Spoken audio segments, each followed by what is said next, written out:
Greetings and salutations, friends.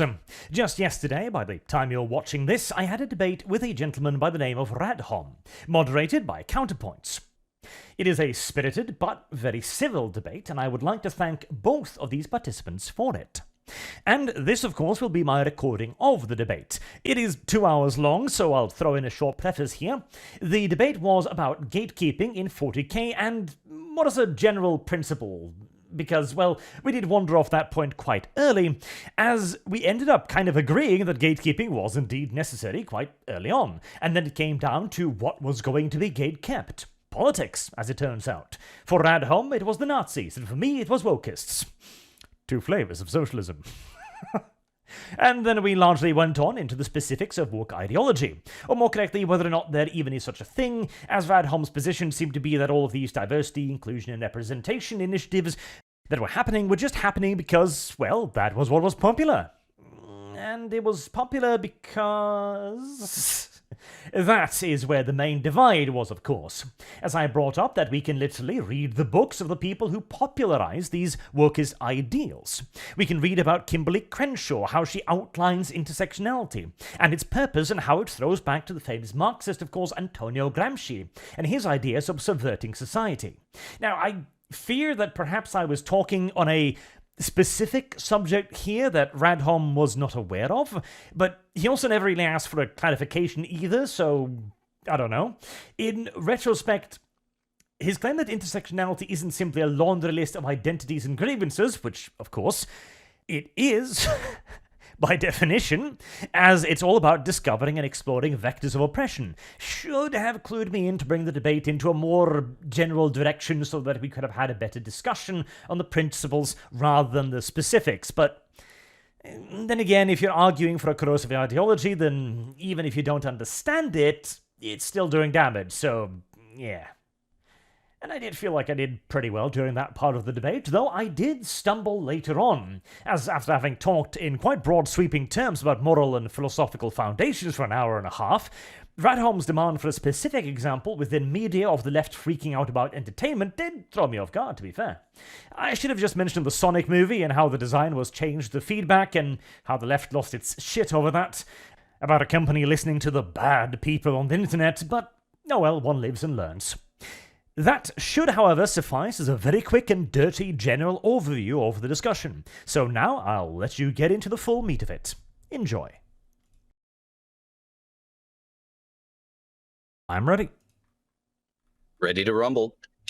Okay, good evening, ladies and gentlemen. It is my very sincere pleasure to be here with Radhom and Arch Warhammer. It's not very often that we get to debate Warhammer and kind of the political stuff on the side of it. I'm a huge Warhammer and political nerd, so I'm actually ecstatic to be here. I will be moderating, so I won't be interjecting my opinions as much as possible, but we are here to discuss gatekeeping. This is a pretty hot topic in the community. I'll let the contestants get into the specifics, but I would just say that this comes with a lot of people who are lore heads, a lot of people who feel like they're a part of the community, feel like there's people outside of the community who are trying to change it. And so there's kind of been a social movement to gatekeep the hobby against changes that are viewed from an outside source. I've also heard from the outside people that the community is unnecessarily hostile and all that kind of stuff. So I'm going to let the people carry it from there. So what we're going to do first is we're going to do some introductions. I'm going to allow Radhom and Arch Warhammer to both introduce themselves and also give their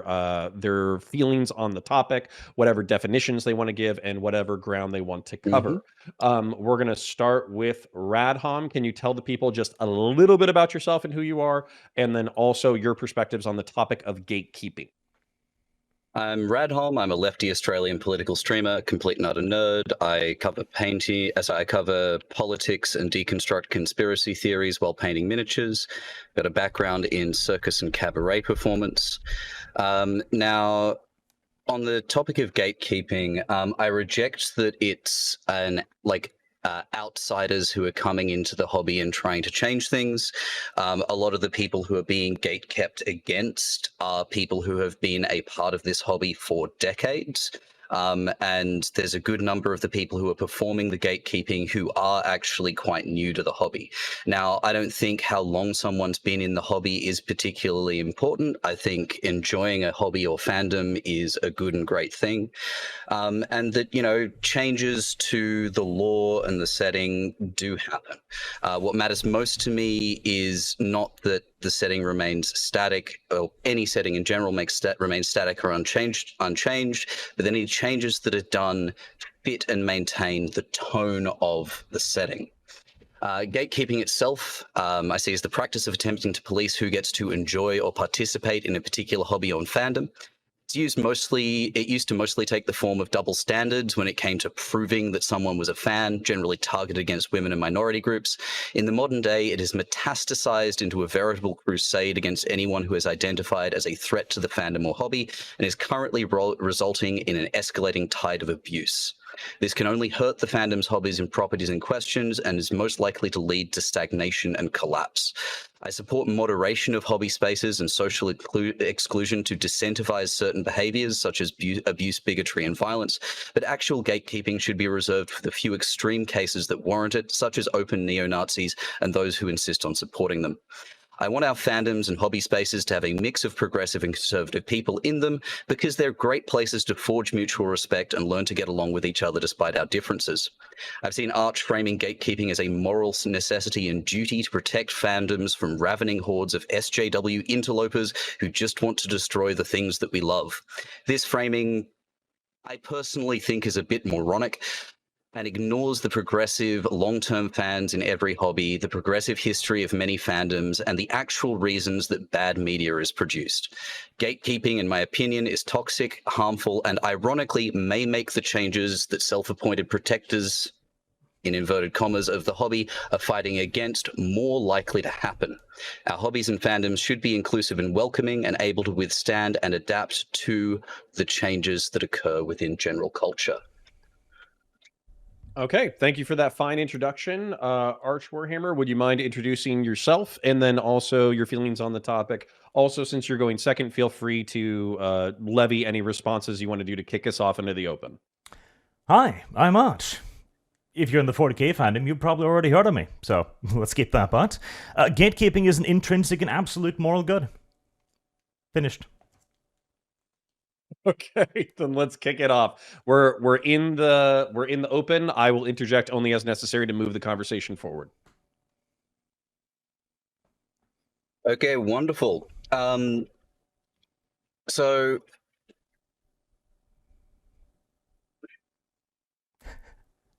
there's fundamental attribution errors, I think.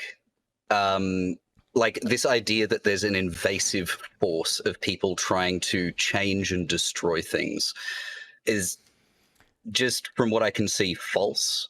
Okay. And there's attribution errors as to why bad media is produced and who is the cause, like, and what makes media bad and stuff.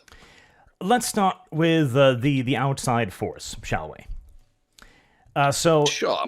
It's not necessarily an outside force, it's a political force. The beautiful thing about gatekeeping is it cannot actually keep anyone out of the hobby who doesn't want to be, who wants to be in the hobby. Because I'm not physically capable of showing up at every Games Workshop store and physically stopping you from buying models and miniatures. The only people who are then has a what's problem its point and purpose? To change the wider culture. Gatekeeping is simply there to say, okay, we have a hobby, it exists, we like it, we have our own way of doing things, and if you can agree to that, I don't care who you are, what you believe in, you're welcome into the hobby. If, however, your intentions is to come into the hobby and bring with it ideological or political change, then you're not welcome into the hobby. So you might have that as a lofty ideal, but unfortunately, and this is what we're seeing, quote unquote, on the ground, people are utilizing the excuse of gatekeeping to just be a fucking dick to people. Sure, they're largely that's targeting not my position. Let me finish These are the people who are following after you. like I'm talking about the end result of what gatekeeping is doing. It's giving people an excuse to be belligerent assholes for attacking, giving them an excuse to attack people for, say, painting up their miniatures in the colors of pride flags or converting their own personal armies of female space marines. People are using gatekeeping as an excuse to be vile, abusive, and bigoted. Yeah, sure. The left have been using gatekeeping as an excuse to be vile and bigoted for years previously. It's the internet. People are going to be douchebags. And we shouldn't encourage vileness and bigotry. I disagree that the left is using gatekeeping as an excuse to be bigoted. I have seen some bad behavior from people on the left online, mostly as pushback to other bad behavior. But this is like a who threw the first punch kind of thing there. Now, as I said in my introduction, I don't agree with the practice of gatekeeping except in some extreme circumstances. Against Nazis? I think that we should aim, open neo-Nazis. Mm-hmm. What about open communists? And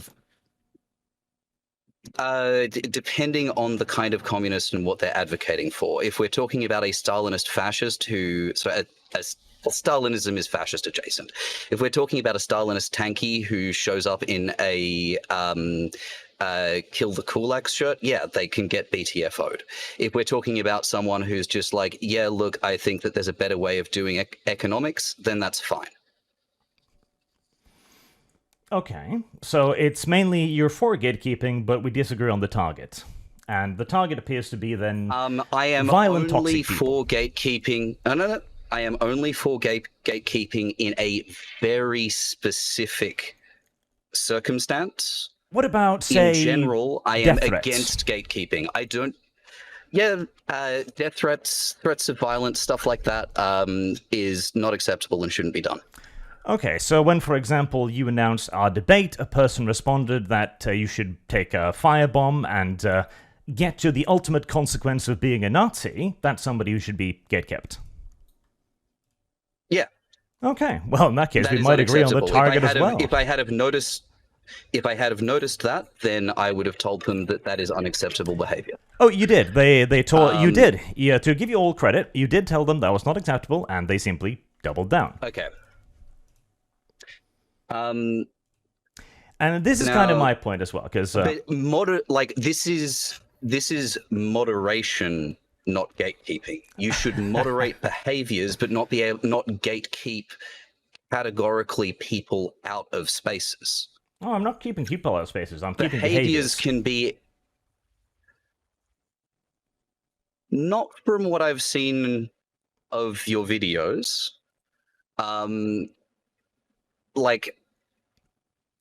There's a general tendency attacking, people who are happy that there is representation in things.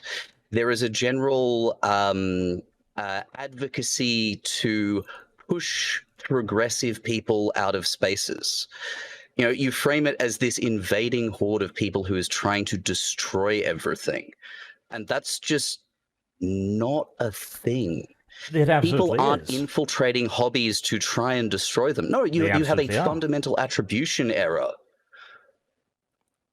I don't think we're going to get past this point, but you have a fundamental attribution error. I can quite easily describe it and show examples of it. The modern-day wokest agenda is to move into hobbies as a way to affect wider culture.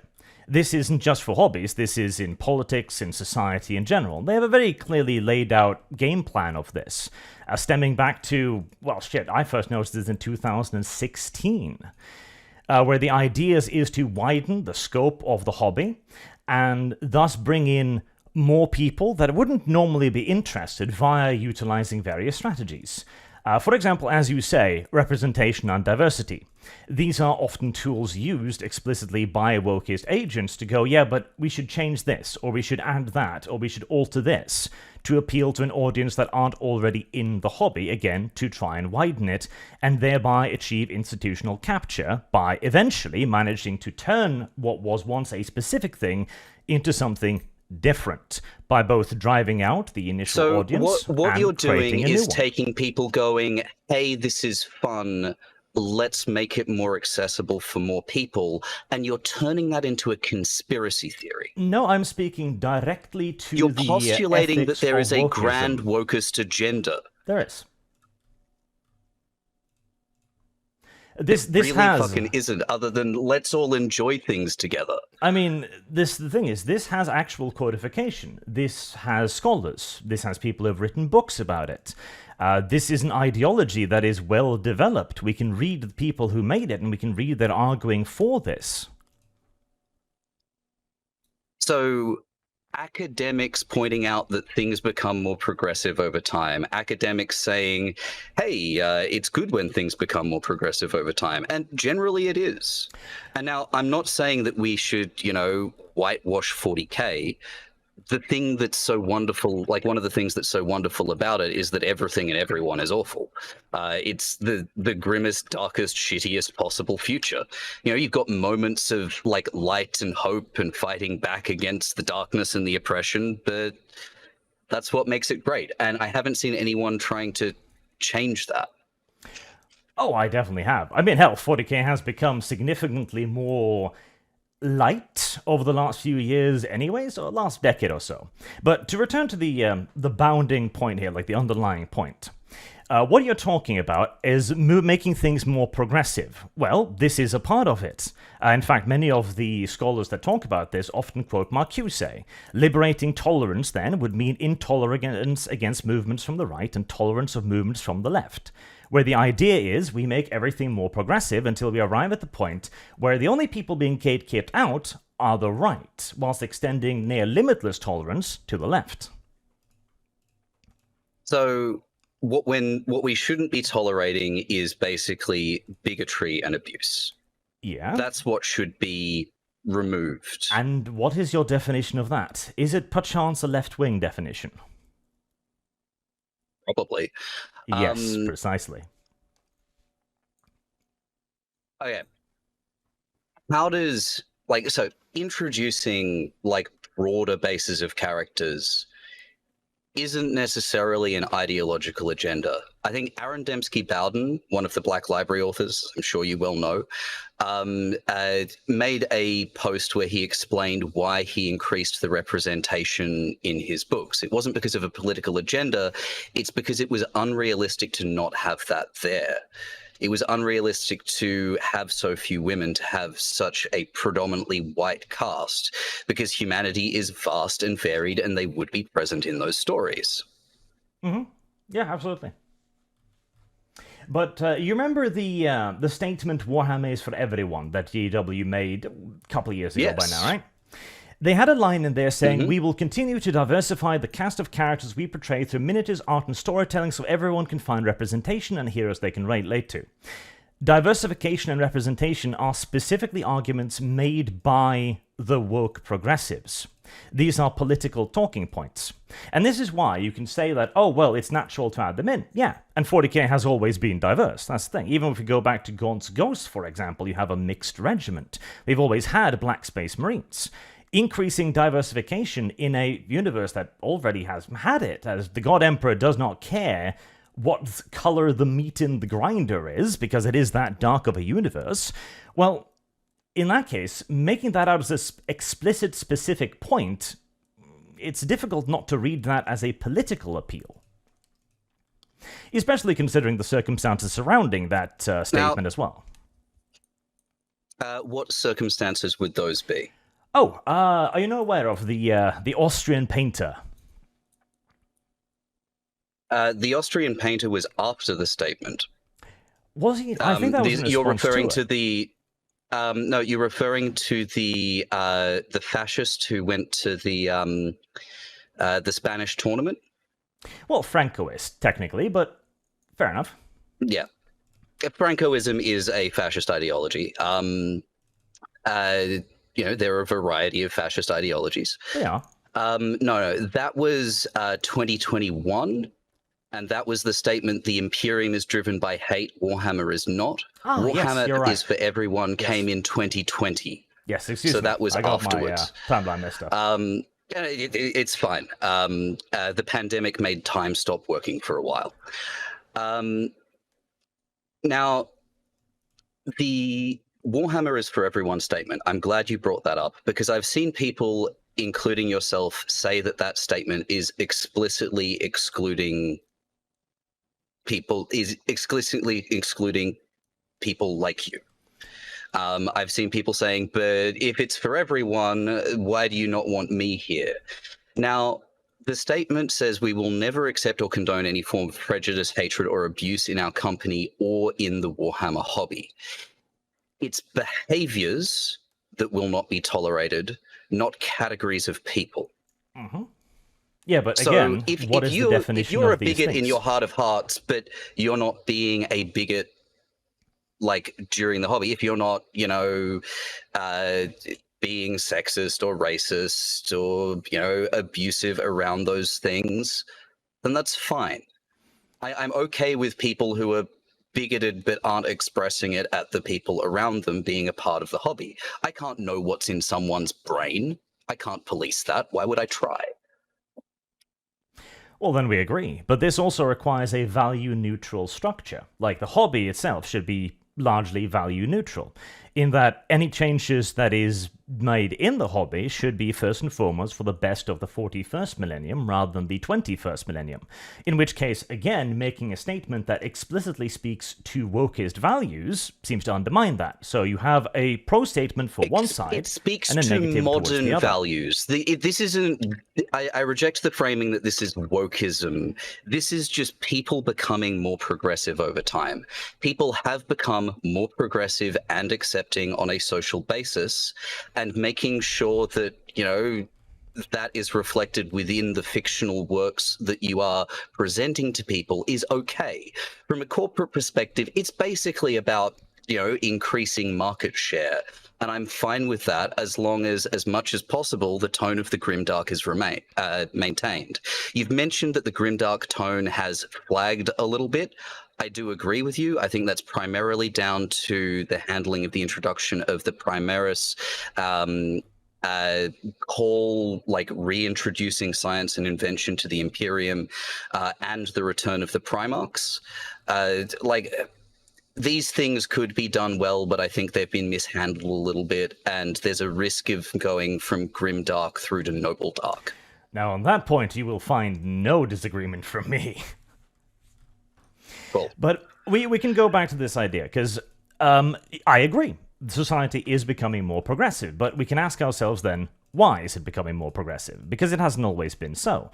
And it seems to me that this is because of a very clear and overt push. Again, back to Marcuse. We know there are scholars that are researching this. We know they've written books. We know their names. We know their agendas. They haven't been hiding any of this. And so when a company comes out with a statement that explicitly uses their language, that's not a coincidence.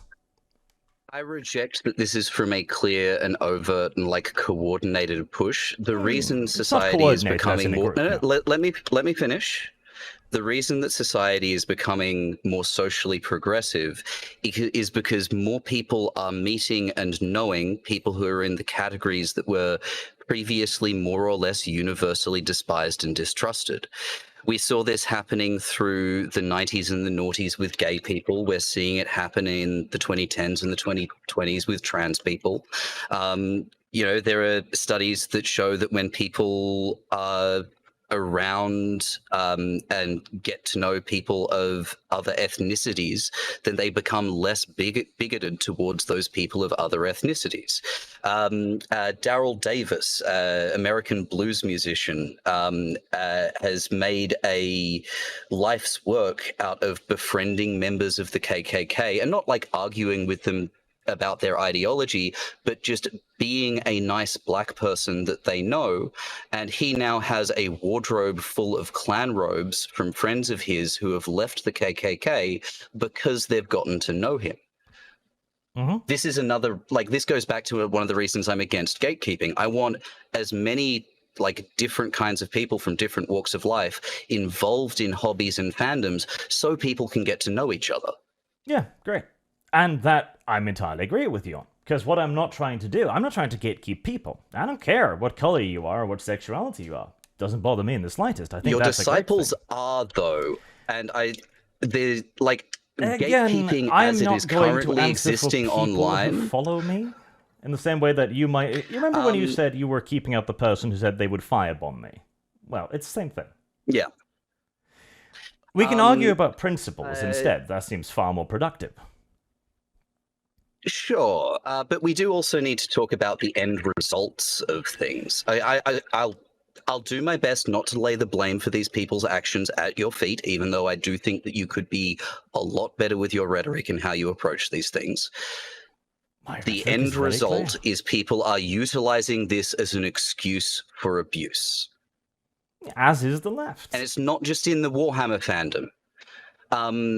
Fucking Kelly Marie Tran was abused to the point that she permanently left Star Wars and left the internet.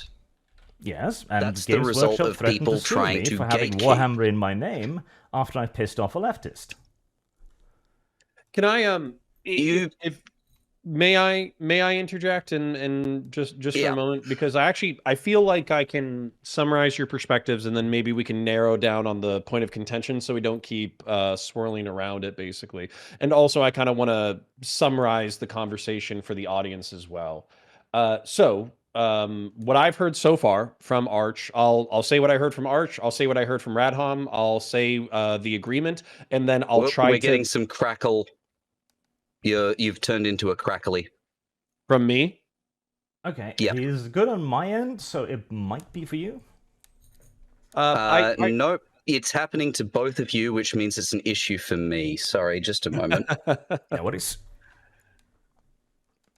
I'll hold fire for a second so the editor can clip out this little lull. I'm just going to disconnect and reconnect to the call, see if that fixes it. Yep.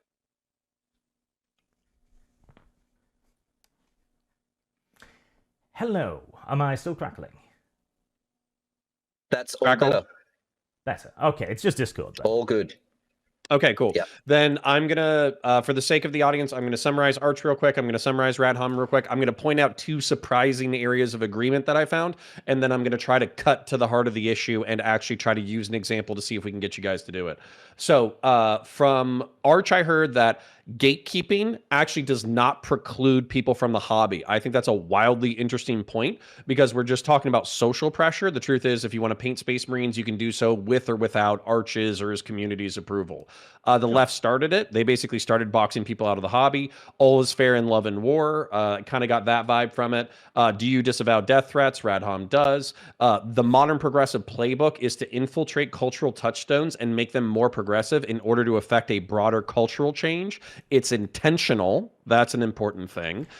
He also cited Marcuse, who is a student of Gramsci, which is basically leftists who believe that you couldn't just attack economics, you had to attack culture first in order to make left-wing thought more popular. I will point out one slight adjustment there. Sure. A lot of this comes down to Gramsci, if you really want to dig down far enough, but it wasn't just economics. Gramsci wanted to push this in an explicitly Marxist lens, which is far more than mere economics. It is a larger social movement, but minor quibble.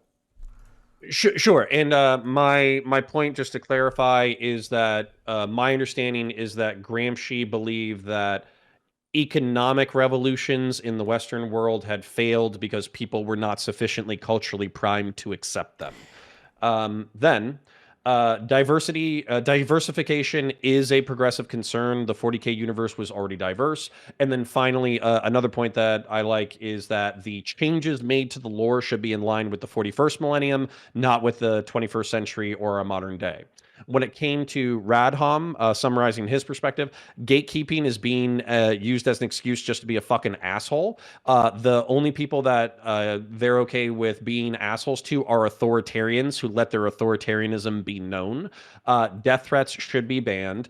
Academics are largely just okay with society becoming progressive more over time.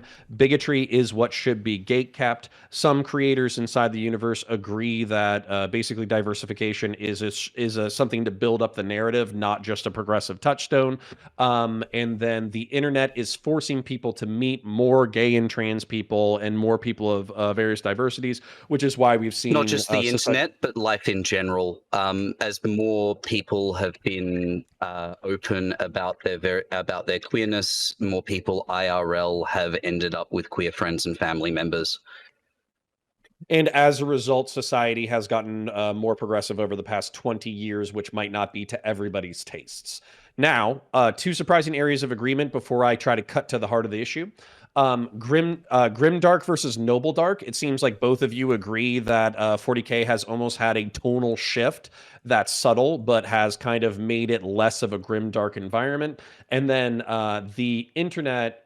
Oh wait, and then that another area of agreement was that y'all didn't really care what was in people's hearts as long as they were participating in the hobby. So to cut to the heart of the issue, that was my summary for both perspectives. To cut to the heart of the issue, I think what's going on is that what Arch was saying was that the changes that are being suggested by progressive people, female Space Marines, I think is the most obvious one. I just think it is. It needs to be in line with the 41st millennium, not the 21st century. And you could only arrive at that idea if you were taking modern values and projecting it onto the 40K universe. And that's the beef. So I kind of want to see you guys address that. I'll shut up for the next 15 minutes. Basically, all science fiction is speculative fiction, and 40K is that, but also science fantasy kind of. Basically, all of it does take modern values and projects it forward into the future as a hypothetical.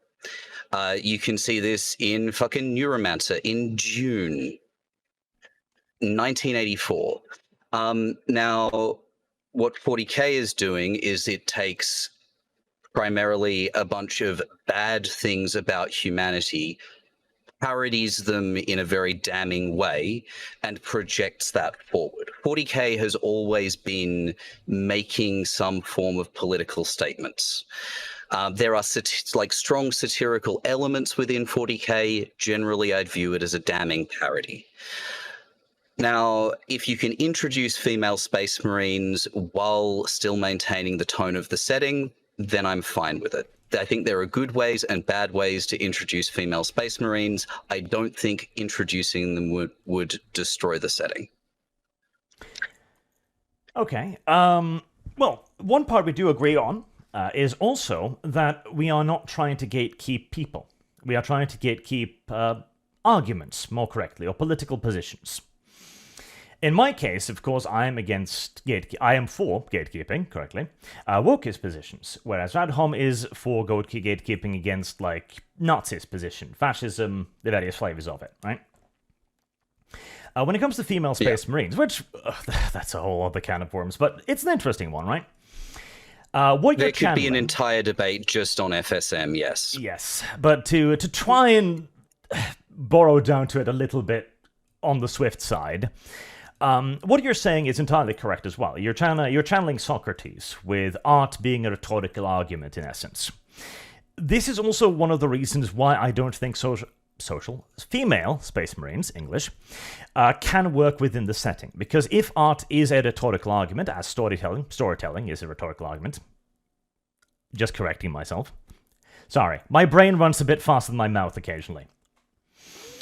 Then you need internal consistency, something that 40K has been incredibly good at, and in a universe like the 41st millennium. No, 40K and internal consistency, there has been a lot of shit that has changed. Some of it quite major. The very nature of Necrons, the nature of Squat/Photan have fundamentally changed. Things like the very way that Tau propulsion systems work has been completely retconned a bunch of times. A century was wiped off the timeline in the transition from, I think, 9th to 10th edition. There's been so much change and switching and retcons. Some of it's been retcons, some of it's been evolutionary change. I'm sorry, but to argue that 40K has been an amazingly like static and stable with its lore. You know that's not true. It absolutely is. From its more or less creation in 2nd edition to its firm foundation in 3rd edition, it remained largely static. In fact, that was the creation primary was Rogue complaint. Trader. Rogue Trader was the Its creation, Rogue sure, Trader, but that and there are wasn't many fully 40K. fundamental elements that remain from Rogue Trader. Sure, but there are also a lot of crazy ones, like Robert Sherlock, Holmes, Judo, Clouseau, etc. Obi-Wan Sherlock Clouseau is... Oh, I love him. I wish they'd bring him back. He was amazing. Like, I would say that 40K best became Inquisitor ever. identifiably 40K in 2nd, and then firmed up properly in 3rd.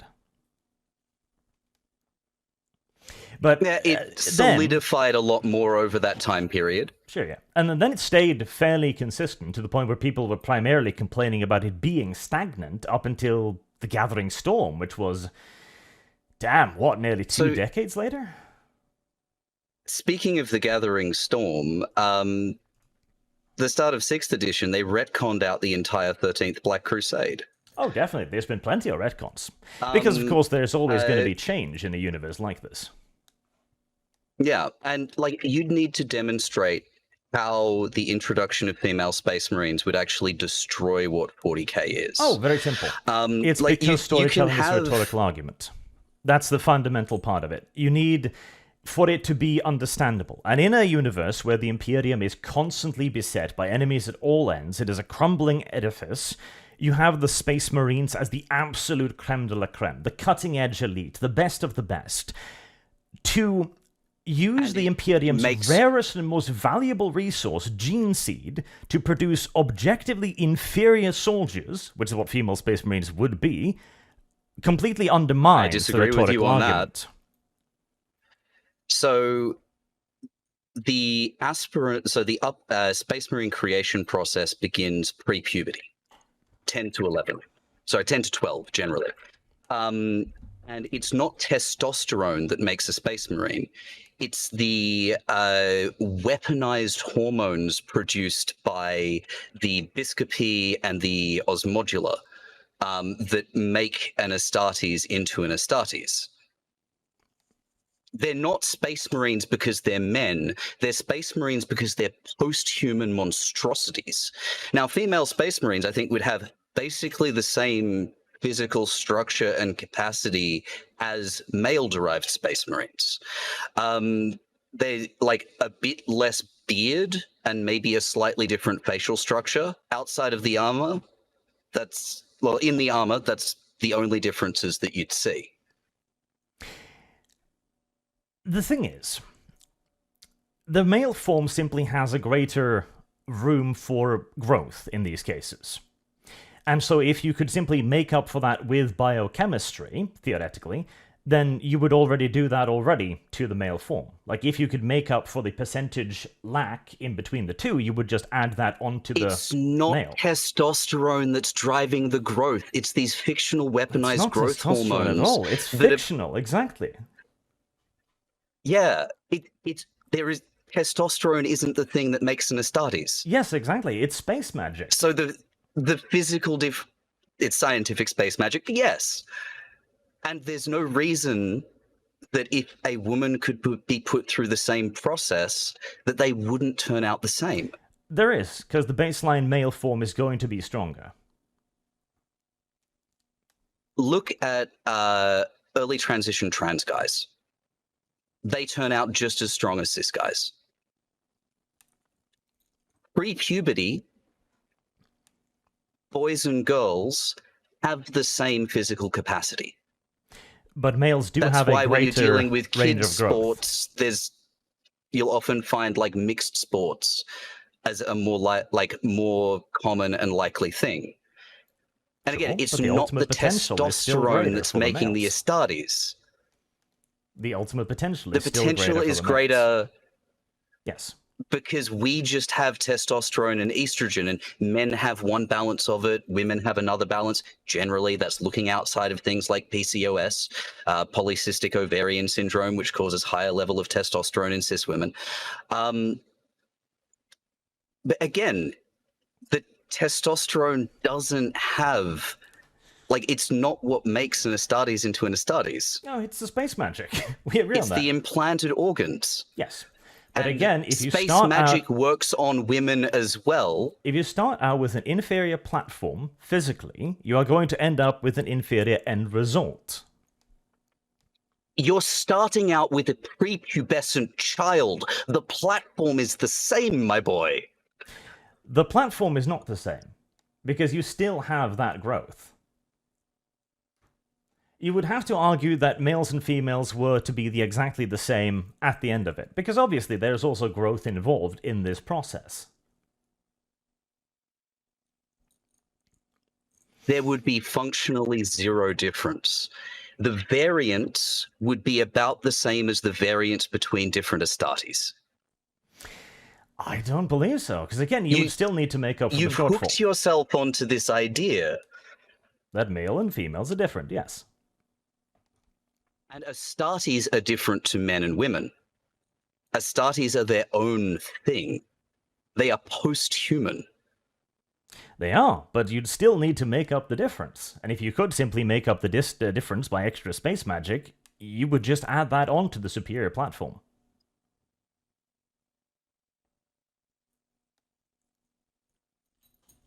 As you've astounded me with how dumb this argument is. Congratulations. What does the setting lose from having female space marines? It loses, as mentioned, part of the rhetorical argument of storytelling. Furthermore, it also loses the fact that this is another... I want you to elucidate on what that rhetorical argument of storytelling is. You just made it. What rhetorical argument is being lost by the inclusion of female space marines? Now, by the way, personally, I don't mind whether or not there are female space marines. I just want gatekeepers to stop being abusive shit cunts to people who either think it would be a cool idea or want to convert their own. But, like, what actually rhetorically changes within the setting? You would gain inferior super soldiers. Space magic. You can just have them not be inferior. No, And because it won't make sense. There are cis women who are absolutely stronger than cis men. There are certainly outliers in many cases. But you will not wish to have objectively inferior super soldiers The when the Astartes entire aspirant Imperium's process future already is on the line. selects 4 outliers within the human stock. Why the fuck would the Imperium leave half of the potential Because you're space not marines going on to the waste table? resources on looking for a 0.1% aberration when you could simply just recruit males. We're not talking about 0.1% aberrations. Just make the space magic work on women. What is lost for the setting? For the setting, you are losing the rhetorical argument because you're now using the rarest resource in the entire Imperium gene seed on producing inferior soldiers. It's a lot less rare now thanks to Call, but... That is true. Now look, there's a variety of ways that you could do it in setting and make it interesting, make it work well. And, you know, if some, like, say if you were to just have, like, a chapter of them, you can have a particular mutation that exists, like a minor mutation. I'm not talking like an abhuman or something, but a minor mutation that exists within a planetary population. Gene seed does require that allows extreme women purity. from that population. Like, that's why it No. fails all the time. It does require exceptional purity on behalf of the candidate. So there is no such thing as purity when it comes to human genetics. Oh, absolutely. In 40k, There it is does. there is no idealized single human genetic In template. 40k, it does. And humanity spread across the galaxy and has been separated for 20,000 plus years. Mm-hmm. And the That's Imperium enough has time developed a for full genetic scale of what deviation is and to is not arise. human. That's why we have abhumans. Like, the Imperium has been known for wiping out Now, entire as long as populations someone because is they within failed the this test. base, as long as someone is within the baseline of like still human, not abhuman, the process can potentially work on them. Well, the definition of abhuman is a stable mutation that had been granted the status of human after an investigation. So, are redheads abhumans? No, don't be ridiculous. So it's not just a stable mutation that's been granted the status of being human.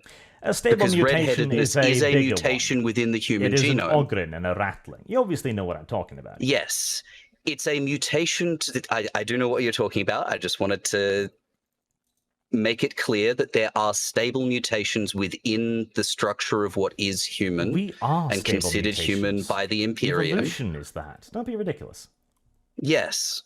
So an abhuman isn't just there being a mutation that is stable. An abhuman is a stable strain that has evolved down another path to the point where they are no longer quite fully human, but still fit under the general bracket. It's like horses to donkeys. Sort of, yes. And that is awarded them special abhuman status by the Administratum. Now you can have, so what I'm saying is within the baseline of what it is to be human, you can have a population where the genetics of the women in that population make them compatible with the gene seed, such as say, 40K is very vague as to like why gene seed only works on men. There's a possibility it could even just be down to like rote learning. This was, the Emperor claimed that only men would be Space Marines, and people thought, oh, it only works on men. But let's say, for example, it's chromosomes. There is a mutation within humanity, SRY androgen insensitivity, whereby someone with an XY chromosome doesn't respond to testosterone and develops as a woman, as a female.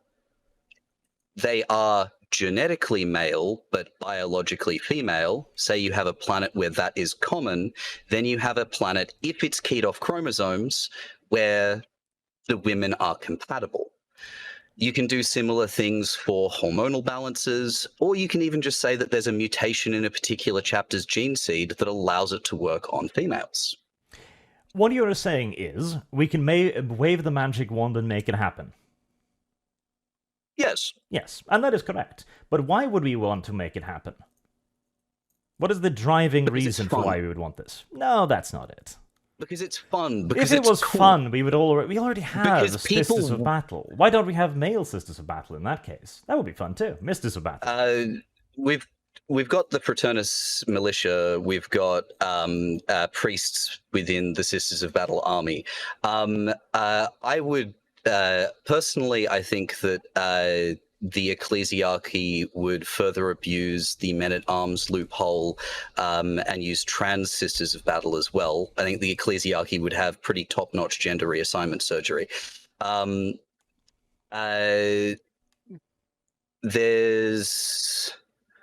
if someone wants to have an army of Misters of Battle, sure.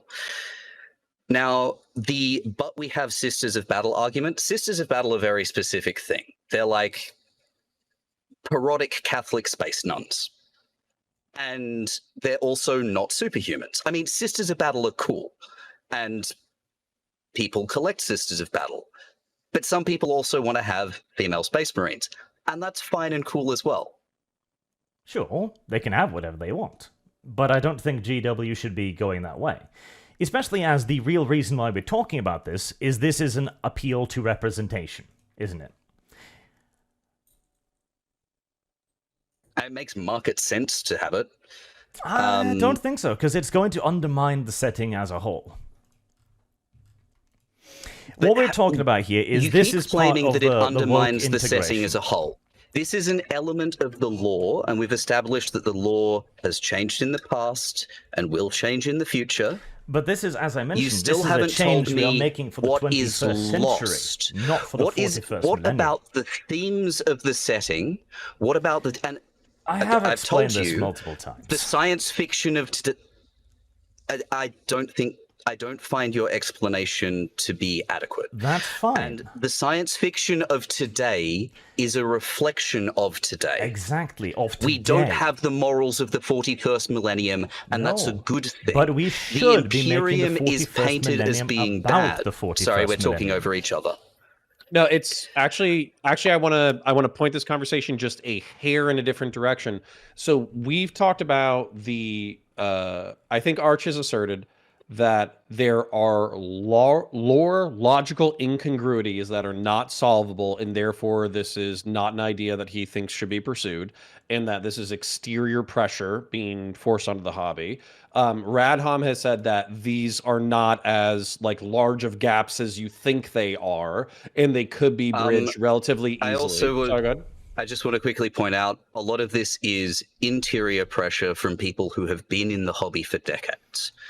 This is people who are long-term hobbyists and are like, yeah, cool. I've got a mate who was like collecting female Marines in 2nd edition. I think it'd be really awesome. We should have them. The framing that this is an external pressure is something that I disagree with. It is an external pressure, And but not in the way of the personal. It is the political. Well, and then Arch, I want to push this your way. So, for instance, I'm a military veteran. I think a lot of the themes in 40K appeal to me as a male because Space Marines hit the peak of masculinity. They enter war service. They're self-sacrificial. They're stoic. They lose part of their humanity in order to become what they are. You know, the fraternal bonds and paternal bonds are a huge part of the setting. So, what do you think? Not what I think. What do you think we lose thematically if this is changed?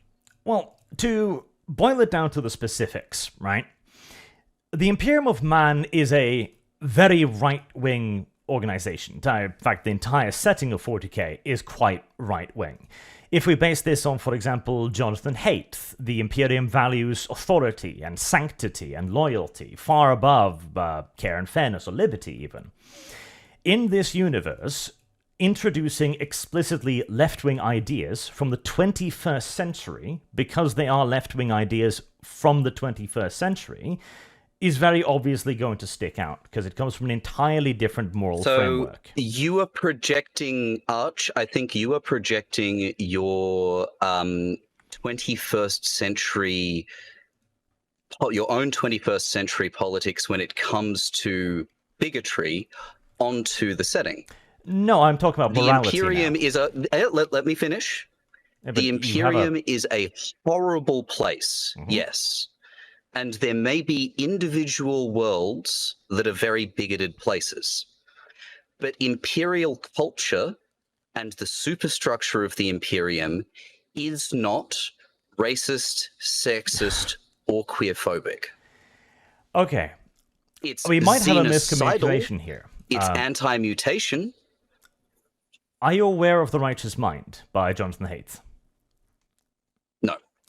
Okay, what he is making is not a political argument, he is making a moral argument. The moral arguments here are things that humanity seems to value. He came up with 6 core foundations, which was care, fairness, loyalty, authority, sanctity, and liberty. And he argues that the majority of human morality, and thus politics coming from that, can be based on these 6 moral foundations. And they don't mean authority as in authoritarianness. It means authority stems from humanity's needs to construct and find hierarchies for mutual benefits. Sanctity came from our ability to, our need to find food, for example, and give totemic value to certain things. Like, okay, red fruit good, yellow fruit bad, for example. So we're not talking outright politics in a modern sense here. We're not talking about 21st politics, we're talking morality. So morality and politics, as you've acknowledged, are very interlinked things. And look, with the Imperium, they're not bigoted about these things, not because they're progressive, but because everyone suffers in the grinding oppression of the Imperium. The Imperium doesn't care what your gender is, what color your skin is, who you love. The Imperium cares how dearly it can spend your life.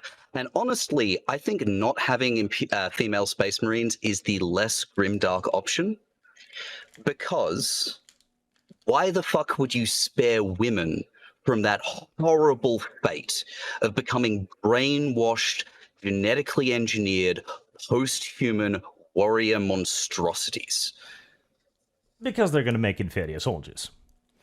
But if we continue down the hate bin line... I fundamentally reject your premise there, because it is the post-human process that makes a Space Marine. And we may disagree on that. If women would make inferior soldiers within 40k, then women would not be within the Imperial Guard. Oh, they are. Places they do like make Cadia, with soldiers. their warrior culture, it's close to a 50-50 gender split. Yep, because they need to throw everything they can at chaos. But in an ideal situation, you wish to have the best soldiers you can. Like, female soldiers are an example of desperation, rather than a good, stable structure. The Soviet Union, for example, used female soldiers. They failed horribly in frontline duties, but proved to be rather exceptional snipers, interestingly enough. Also, the Night Witches did fantastic work.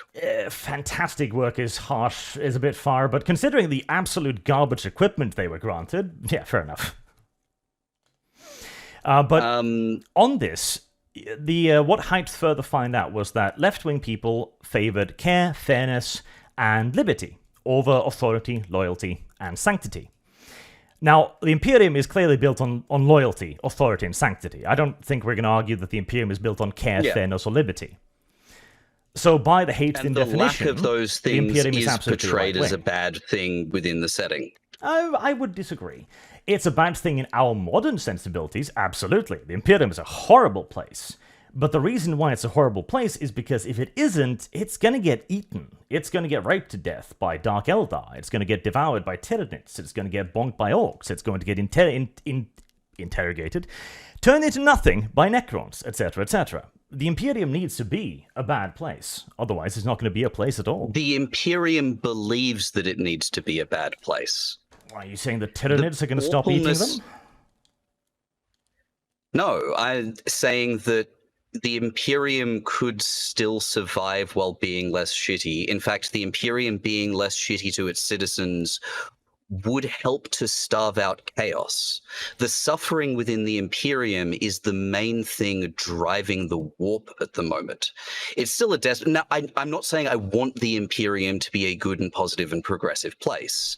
I'm just pointing out that the negativity of the Imperium isn't a good thing. Well, it's negative in our modern day, but again, these are moral values like loyalty, authority, sanctity. These are virtues within the Imperium that they have built into virtues. Now, of course, there is suffering, in large part, nearly universally, due to the incredible harshness of the universe. Like, people need to toil in the forges for endless shifts because there is never enough weapons. There's never enough ammunition. There are never enough starships. There is never enough food. And if the Imperium understood its technology, then people wouldn't need to toil as hard. Sure, but again, if we wave our magic wand, part of the everything can be appeal changed. of the setting again.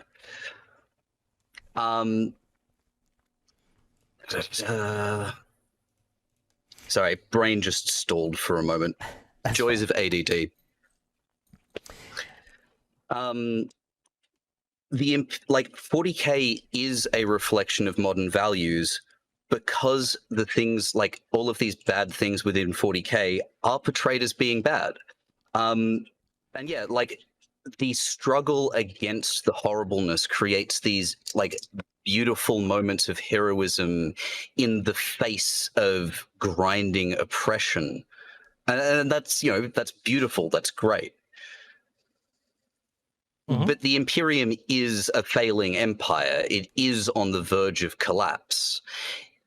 If things were working in different ways, if the Imperium was a better place that was able to better utilize the resources, including the people that it had, then it wouldn't struggle as hard.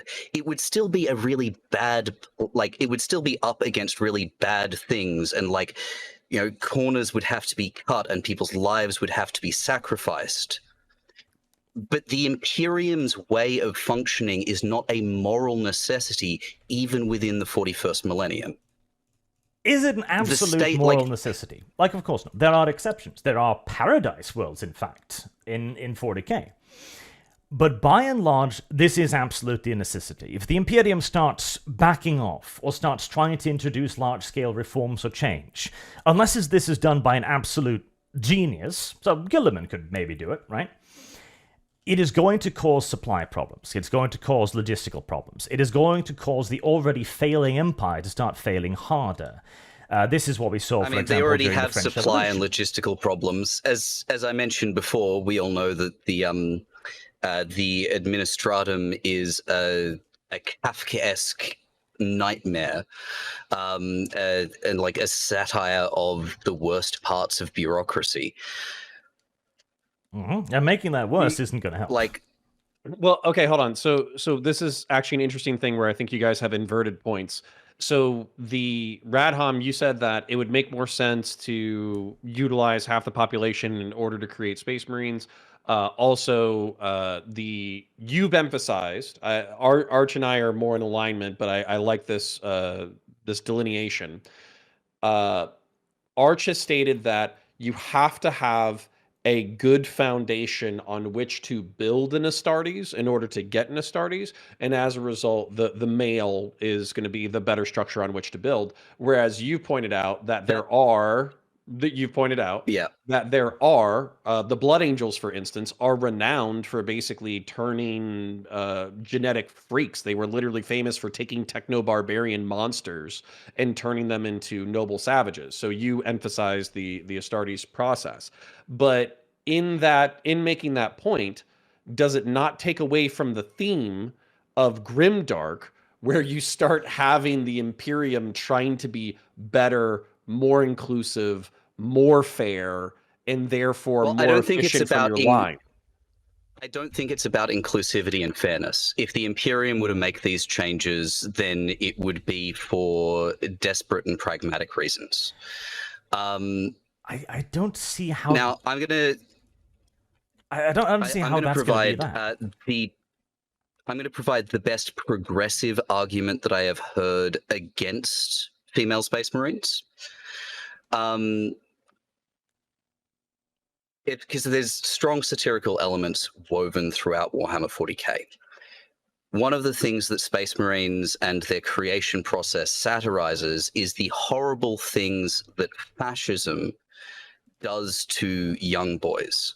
The way it brainwashes them, turns them into weapons in service of the state and the ideology. And I've come across one person who argued with me that that element could be lost in bringing in female Space Marines.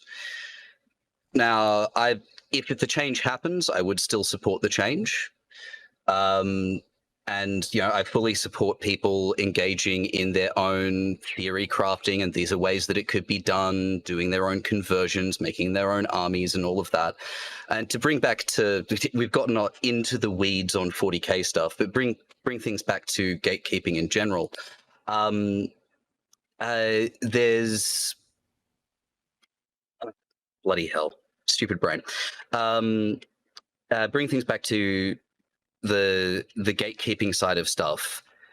Thanks to this culture of gatekeeping that some people are working to foster, there is unacceptable amounts of abusive behavior being leveled towards people who are just doing those things. And there's a bit of a related point that I want to bring up about gatekeeping. I mentioned it in my opening, that the gatekeepers doing what they're currently doing may lead hobbies, the people in charge of hobbies and fandoms, to do the very things that they're rallying against. So we've got an example of this in Comicsgate. Comicsgate was super against Miles Morales as Spider-Man. So, in Earth 616, the main Marvel continuity, there are currently two people who use the moniker of Spider-Man. There's Peter Parker and there's Miles Morales. And in response to the Comicsgate people whinging and complaining about this, Marvel responded by making Miles Morales more prominent, by starting to put him on covers and with just the title Spider-Man. And that's because these people were saying, this is unacceptable, we don't want this, while being horrible, awful, and odious people. Now, with the gatekeepers, as they're currently operating, many of them have drawn a line in the sand that female Space Marines or further increased representation would be something that would make them leave the hobby. Games Workshop has made it very clear that they don't want these kinds of behaviors in the hobby. So the actions of the gatekeepers may be more likely to make Games Workshop introduce female Space Marines. Okay. Go ahead. Let's play that game of chicken, because we've already seen how it went with Marvel. We already see how it's going with Star Wars. The Games Workshop made the statement they did because they swim in political waters right now that are rife with progressivism, and specifically with woke ideology. They did it because they believed that was what their customers wanted to hear. I'm more than happy to put that to the test if necessary. I mean, your corner of the fandom is, like, your corner of the hobby is tiny compared to the people who saw the statement and went, yeah, cool, that's fine, that makes sense. Now, I just want to track onto the broader, like, cultural shifts and changes. I mentioned that there's a fundamental attribution error as to why bad media is made and what makes media bad. It's not wokeness, non-wokeness, the presence or absence of progressive themes within something. There are plenty of things that have progressive themes that have been wildly popular, that are quote-unquote woke, that have been wildly popular and successful. We've got things like the fucking Barbie movie was goddamn massive. Black Panther was huge. The Barbie movie Black was Panther was going to be a big more based than woke. Go woke, go broke. I've seen your video on that. I think that you misread the Ken narrative and didn't understand how the idea that men don't need to base their sense of self-worth on whether they own or are attached to a woman. It is an intersectional feminist point. I just think that you misunderstood that. Ken slept on the beach. Then the Barbies voted that Ken would keep sleeping on the beach.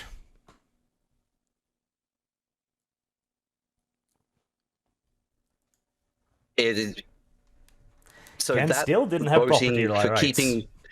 So the voting for keeping sleeping on the beach, the end of it where they've got the we will eventually make men equal.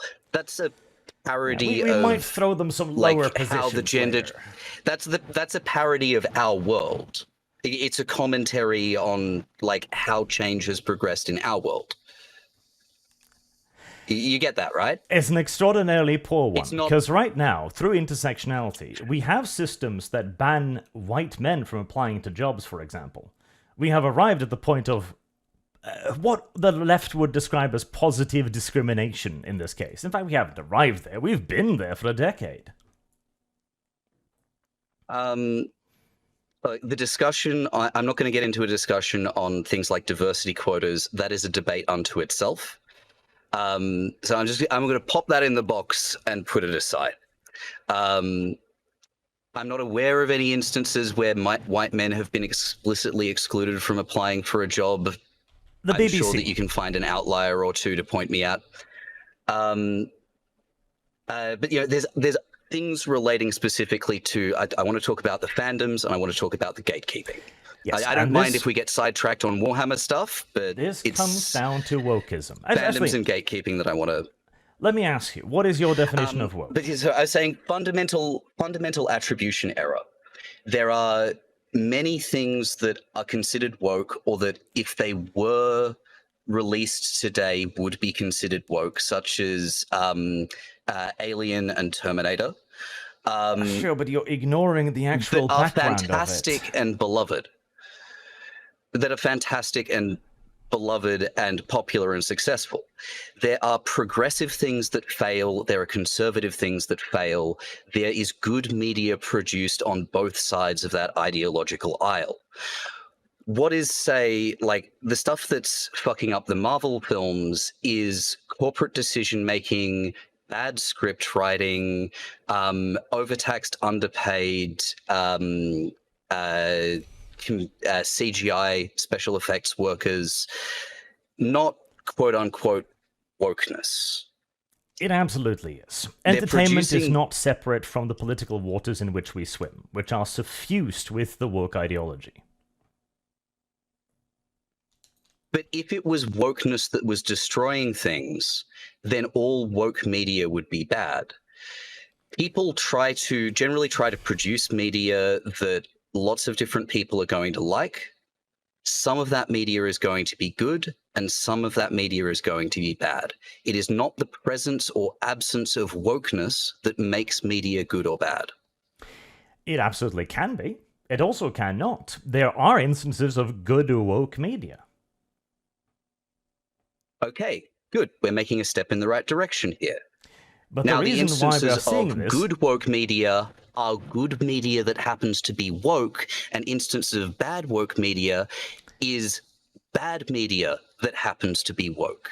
But it's the push behind Now, it. there's... Like, again, you're removing the fact that we know for a fact this is being pushed for. We know that our special interest groups, we know that ESG exists, we know that DEI programs exist. Like, we can't simply just ignore all of that and take it out of the equation, since we have, again, the playbook.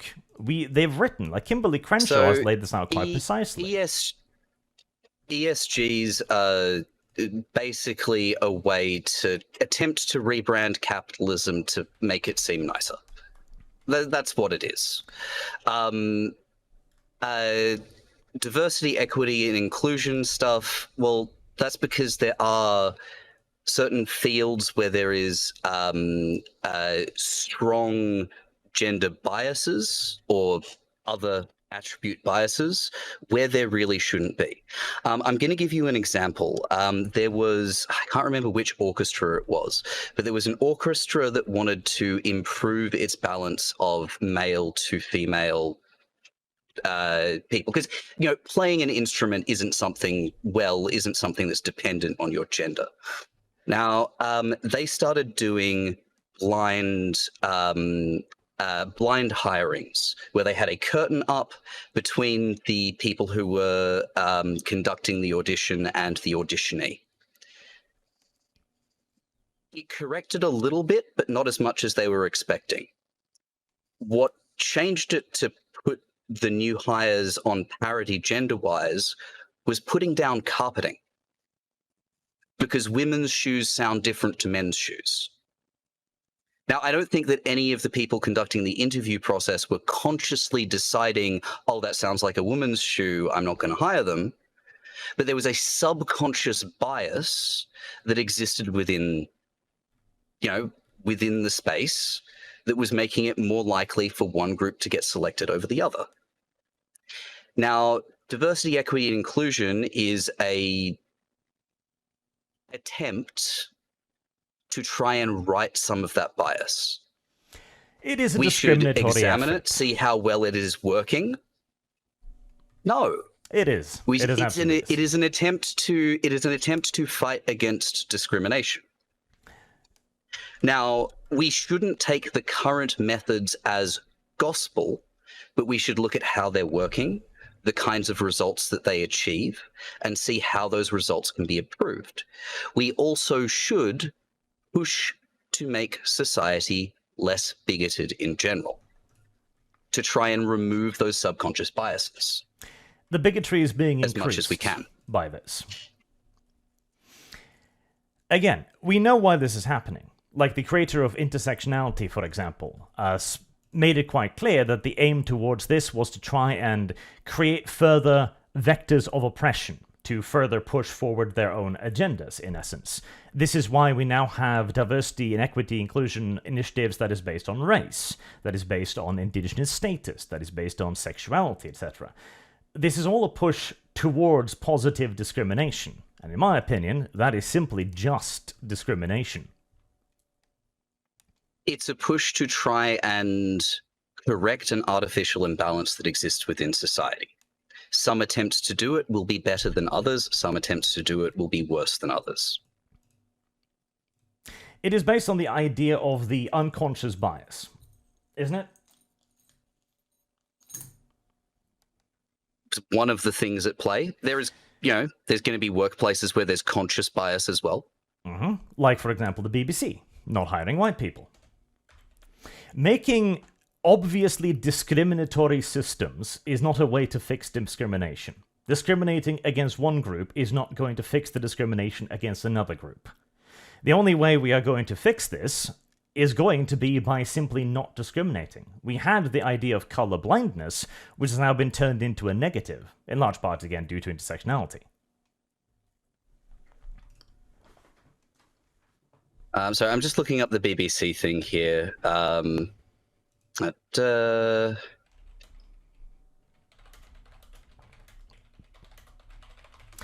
We can even dig it down further than that. So we can arrive at point so of it's not that they're outright not racial hiring hatred. white people. It was one particular trainee job.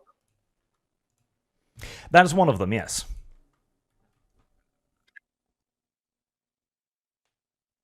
Now, I think, again, we're moving away from gatekeeping a bit here. There is an entire debate that could be had over this. This has to do with wokeism. I do want to make sure that we are... What? This has to do with wokeism, is what this is. Because wokeism is a discriminatory idea, which is why we shouldn't allow it into 40K. You've created... This is why I say that you're engaging in this in a conspiracy theory kind of way. You have created a grand narrative where everything fits into this, and that there's a conspiracy to push and change everything. An example of you fitting things into your grand narrative stuff.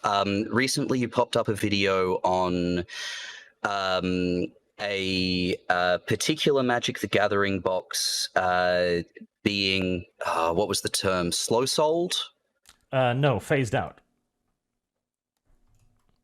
There was a particular term that you were using. It's not being phased out, where they're reducing a soft pushed. A soft pull, yes. A soft pull. They are pulling that's it. Item off the market. Well, it's not pulling the item off the market, but just less overtly. They are pulling the item off the market. Like, they're not promoting it as much. No, they are pulling it off the market. Now, you made the claim that I've not been able to find anything confirming that, and I don't think you said in your video that they're pulling it off the market, but I may be misremembering. So you made the claim in that the Lord of the Rings Magic the Gathering set has been unpopular and people are rejecting it because there's a bunch of characters that have been portrayed as black who weren't portrayed as black in the books. Or black characters being portrayed as white. Cool. And I'm not claiming that they're rejecting it. We have the data. They have an 11.48% return rate. On a single product, and that product is largely art cards with a couple of boosters. Magic the Gathering cards. Do you know what the second best-selling set in the entire history of Magic the Gathering is?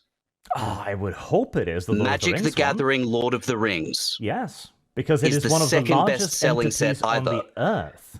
It should be crushing all records. It's not being rejected. Like, you've taken this single data point and you've spun it into part of your grand narrative and ignored the other data that is available. This is why I label your approach as being like a conspiracy theorist. You may label me however you want. You don't do a broad scale analysis of something. You don't look at all of the data points available. You just take a part of something, assume that it fits within your narrative, assume that it supports your position, and then run off with it. You've constructed yourself a brilliant little straw man there. What fits in with the narrative here is quite simply, it is having a over 10% return rate. Now, this can't be manufacturing for something that is art cards, with two boosters and is a bit overpriced for what it is. People know that. if this was because of a rejection of wokeness, then we'd see that in poor sales reflected across the Lord of the Rings line. We do That's see not that in wider what's entertainment. happened. We see it in Disney, we see it in Marvel. Now, this should sell well, So with, because it is a collaboration with Lord Disney of the and Marvel, Rings. again, Disney has been falling down on its production side and has been making a bunch of mediocre things. That has nothing to do with wokeness. Of course it does. Now, Disney happens to be somewhat progressively aligned nominally. Disney is as overtly you know, they're progressively like, aligned. They declared war on the state of Florida over a point of progressive politics. look, I'll take the L on that one. But they are also, so when I say nominally progressively aligned, when they include certain kinds of progressive themes in their stuff, they make sure it's small enough that they can easily remove it for the Chinese market. That is true. That's why I say nominally progressive aligned. They do not meet your definition of it. They also went and cancelled The Owl House, which was a fantastic show. I haven't watched it, so I can't really comment. Fair enough. Another example of good progressive media. But overall, yeah, go on. Mhm. Well, it's up to y'all. We're hitting almost the 90-minute mark. We've been going for about an hour and 20 minutes now. We kind of have shifted from gatekeeping, good or bad. I could re-summarize your guys' arguments, but I actually want to let you guys do it in the outro. Or we could just kind of go into progressive stuff. So what's kind of the vibe in the room on continuing versus limiting? The idea is, I think we have actually agreed that we don't want to gatekeep individuals. We want to gatekeep ideology. And then we're picking different ideologies. The ideology that you're trying to gatekeep is the broad idea of progressiveness. Wokeism, specifically. You think that gatekeeping is a tool that should actively be used as, like, I've seen you phrase it as, like, to fight away an existential threat, and I don't think that that existential threat exists. It absolutely does. Because, again, we know, we've been told it does not. I'm curious, how do you define it is not an wokeism? existential threat. Of course it is. Like, they've told us, like, literally, in their own writing, they are saying that they are doing this to push absolute Marxism, socialism. That is the end goal here. All of this is merely tools on the long road to ever radicalize further leftwards. Of course this is an existential threat. The people who want more progressive media, who want better representation within media, aren't pushing for Marxism and socialism. No, they are being preyed upon by the ideology. Let me finish. There might be some academics. Just because you don't understand your ideology can be taken doesn't mean that it isn't happening. Actually, so if both of y'all will allow me to moderate, I still think there's a little bit of heat in the room.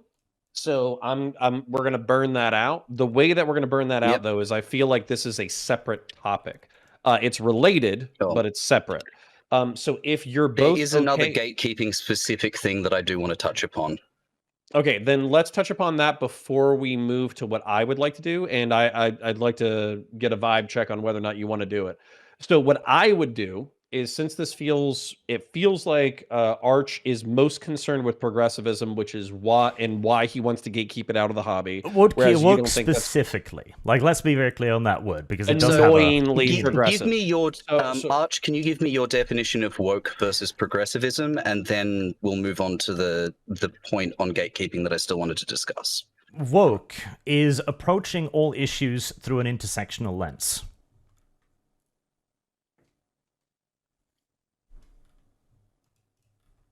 Okay. Define an intersectional lens. Are you not aware of what does an intersectional lens mean? I'm aware of intersectionalism is. I want to know what intersectionalism means to you. Okay. So woke, coined, of course, by Kimberly Crenshaw, is a way of... Well, woke was not coined by Kimberly Crenshaw. It was woke came from no, intersectionalism AAVE. was by Kimberly Crenshaw. Let's let Arch at least elucidate what it means to him, since you asked that question. Yep. I just wanted to clarify that, but please continue, Arch. It is the idea of the intersection of oppression. So her idea, for example, to give it the most positive spin, for example, was firstly to intentionally and explicitly separate itself from second-wave feminism by expanding on its oppressor-oppressed dichotomy. Feminism would say all men are oppressors and all women are victims, whereas intersectionality would say, sure, but because we are black women, we have multiple vectors of oppression. This then becomes essentially the hierarchy of oppression, where instead of just considering gender, intersectionality now considers genders and race. And then they simply built upon that to a de facto endless numbers of vectors, including sexuality, including marital status, including obesity, etc. So there's an important part of intersectionality that you're missing out on, and that's that intersectional feminism also looks at the ways in which men are oppressed, in which in which men suffer within the system. Sure, but that's just another of the vector of oppressions. So identifying that there are bad shit that different people go through, and understanding that everyone has different struggles and we should try and make a better world for everyone. What's bad about that? The solution is that we should artificially advantage certain groups to eventually reach that holy grail of equality, or equity more correctly. As the C, of course, also goes on to explicitly quote Gramsci, in fact, that they need to change the overall ideological lens of America until eventually it begins favoring black people. As often, although not always, intersectionality is used as a tool to privilege a certain group. And does it say favors black people, or is it talking about favoring black people equally? Because no, explicitly I strongly doubt that they are trying to make a black supremacist society. Well, they are Marxist. She quotes Gramsci directly in The War of Position, for example, where the oppressed people, which is in this case referring to the blacks, advance by creating an ideology, intersectionality, and a political crisis created by it to advance their own legitimate views in their eyes. This is directly from Kimberly Crenshaw's own writings. And the point of intersectionality is equality and egalitarianism, not supremacy. No, the point is to artificially advantage one group, because that is the only way they claim they can reach equality. Look, I'll look up more Crimshaw and Gramsci later. I strongly suspect that you are misrepresenting this. Not at all. We have, for example, people who have a BLM organizer, for example. One of the most famous examples there was one that claimed that all white people are demons. Yeah, that claim is stupid. Yes, but it was made Some people by are dumb. one in I their can't circle. stop them from being dumb. This is also an example of the left, of course, being every bit as bigoted, shall we say, as you accuse the right of being. This is the foundation we are of moving further and further away from... I asked you for a definition of intersectionality here. Yeah. We are moving further and further away from that. This is intersectionality. And this is wokeism. No. A definition is not a laundry list of all of your complaints with everyone that you think is intersectional. I've defined it as intersectionalism. Intersectionalism is a laundry list, by definition. I disagree, but let's move on. Intersectionality is just the understanding that people face different vectors of oppression and that we should try to understand that. By creating a laundry list of identities that we can lay grievances upon. Okay, I think I can bridge this gap real quick if you'll allow me. So what I would, because to be honest, I side more philosophically with Arch while I've enjoyed both of your guys' rhetoric so far. The issue is I agree with Radhom because I've read Gramsci or read people writing about Gramsci and all that kind of stuff. The goal is egalitarianism. But what I think that Arch is criticizing, and I think a lot of right-wing people criticize, is the fact that in order to achieve equity, like equality of outcome, you have to be discriminate in ways that don't make sense, that basically screw over people in the intersectional analysis. So the reason why white men have gotten a bad rap over the past 5 or 10 years, Radhom might say, is incorrectly applying intersectionality, but for some of us, we think that's baked in with the ideology. I would also say that if you look at left-wingers who have been incredibly anti-Semitic since the October 7th attacks in Israel, it's because they're also misapplying intersectionality to make Israel and the Jews oppressors and therefore deserving of horrible fates. I'll leave it there. I think that's a very selective interpretation.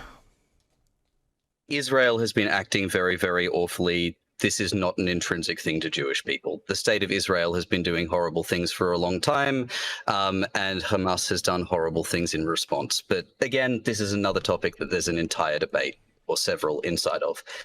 I want to pull things back to gatekeeping once more. And this is something that I see very commonly with people who are doing gatekeeping, which is the denial of existing progressive elements and history within the gatekept fandoms. So most of the fandoms that people are complaining have been ruined by progressiveness, by quote-unquote wokeism, are things that have always been some degree of progressive or woke in their implementation. Things like Star Trek, where Uhura, which comes from the I think Swahili, Uhuru, meaning freedom, her inclusion as an equal black member of the crew is, if we just got modern political terms and projected them back to then, would have been referred to as woke. This is not woke, because woke is a specific ideology that was invented after Star Trek.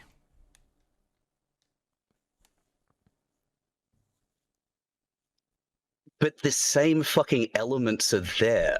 Yeah, the same elements are there, but the end goal isn't. Star Trek, like, Bradbury, the creator of Star Trek, was specifically pushing an activist lens to try and provide a fictionalized model of how society can be kinder and better.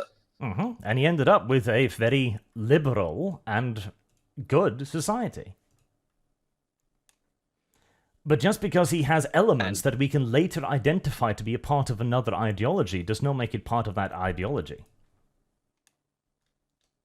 Cool. So you've created this distinction. All progressiveness before quote-unquote wokeism is acceptable, and all progressiveness after it isn't?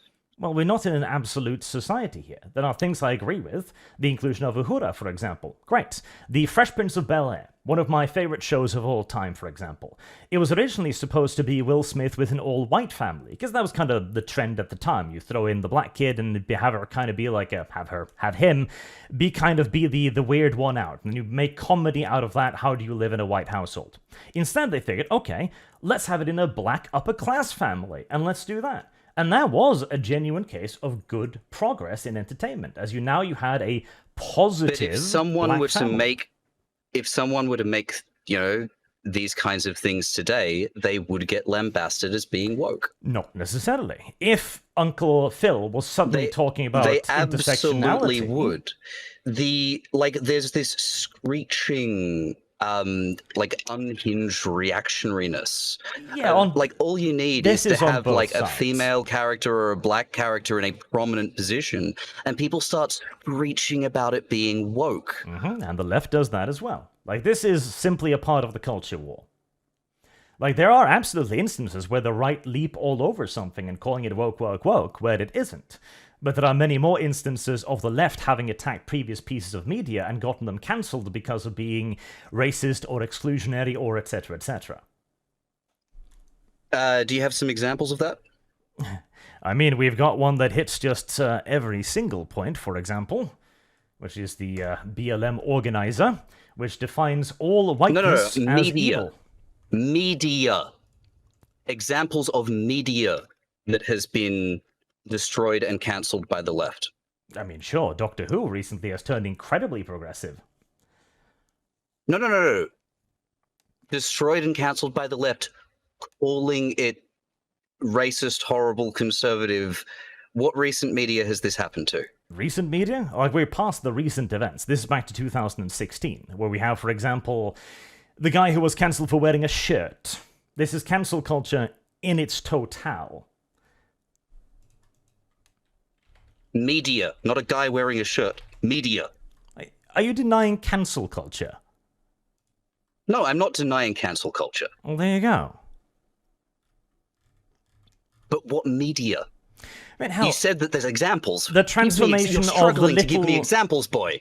The transformation of the Little Mermaid into a black girl, for example. The moving on of Snow White into... But that's not progressive that is people woke. cancelling something because it's... Of course, because No, you I'm not couldn't saying it's make not, it today. I'm not saying it's not woke. I'm asking you for examples You couldn't of make progressives this away. cancelling media projects at the same level of unhinged shrillness that the Okay, gatekeepers Dave are Chappelle. doing.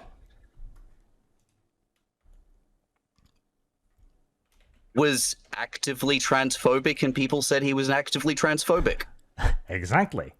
Or Eddie Murphy, who has also been attempted cancelled multiple times for what they viewed as homophobic back in his stand-up comedy sets. Okay, so stand-up comedy, we've got that. We've got the Now, change. stand-up comedy is a bit different from most media We can do comics. because it's the product of female a single Thor. person. Miles Morales is one that had a lot of putback from the right, and mostly because he was invented as a left-wing creation. Female Thor is probably the most obvious one. Ask Me About My Feminist Agenda t-shirt by Miss Marvel is another one. And this None is of all in these are response. media projects that were cancelled by the left. Because you can't have these things today. They would be called racist and exclusionary.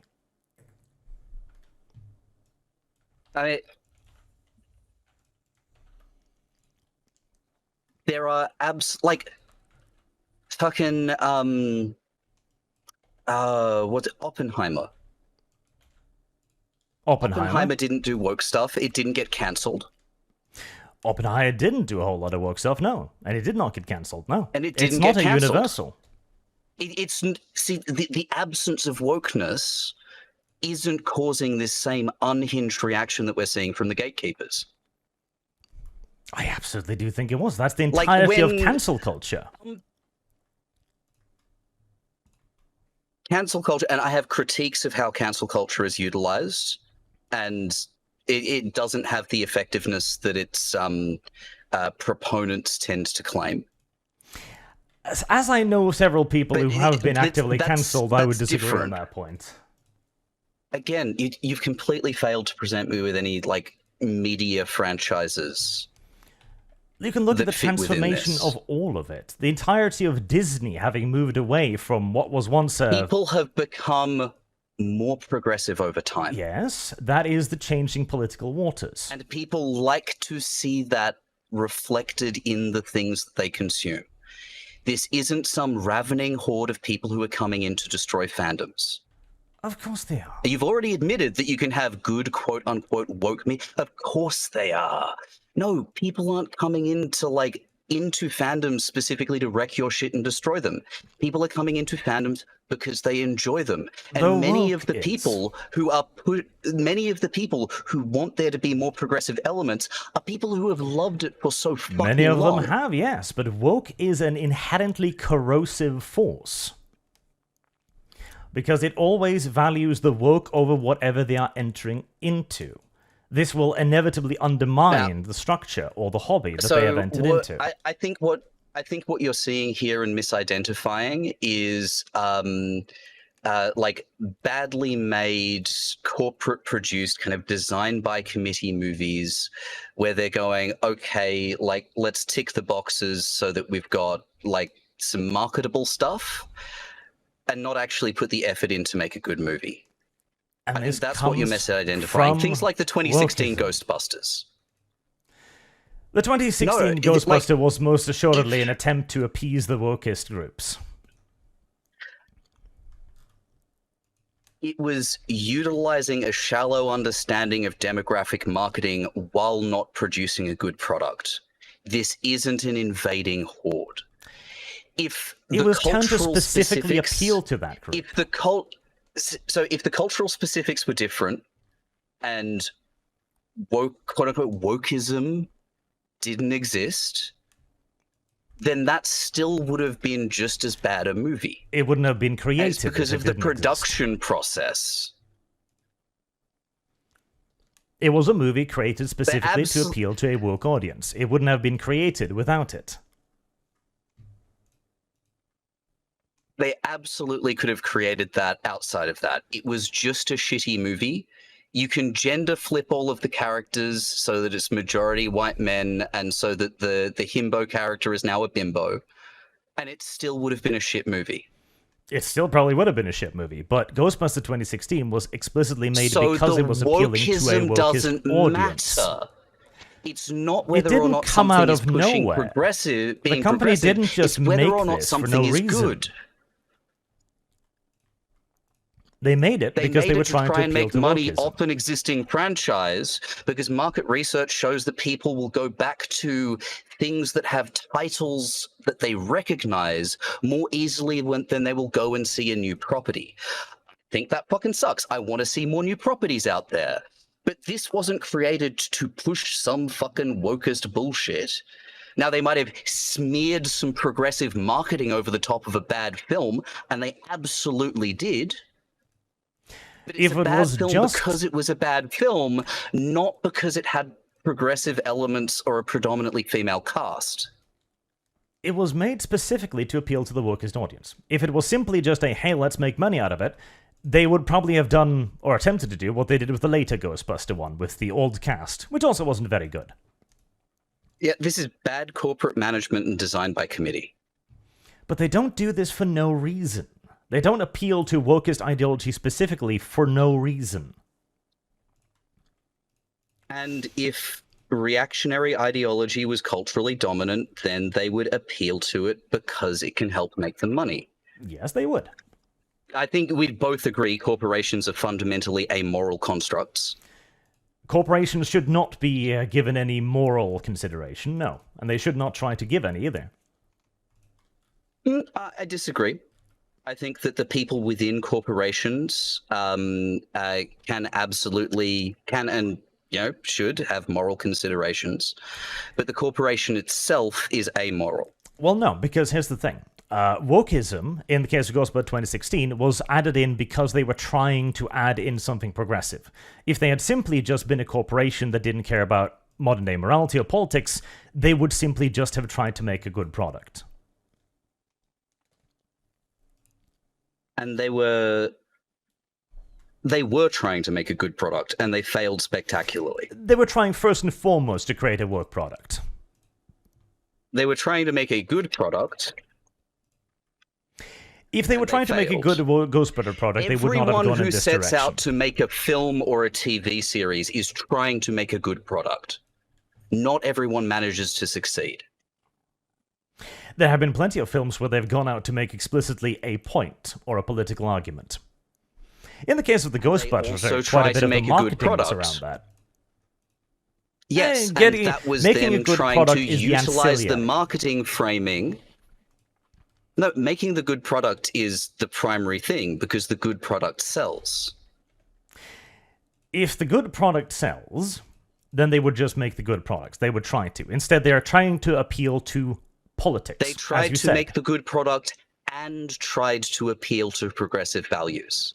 If you take away the progressive values, they're still trying to make a good product, and they still would have failed if everything else were the same. You would not make the same product.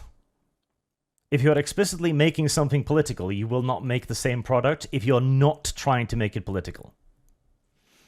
Ghostbusters Basically, 2016 all art sucked has some because form of politics. political dimension. Basically, all art has some form of political dimension.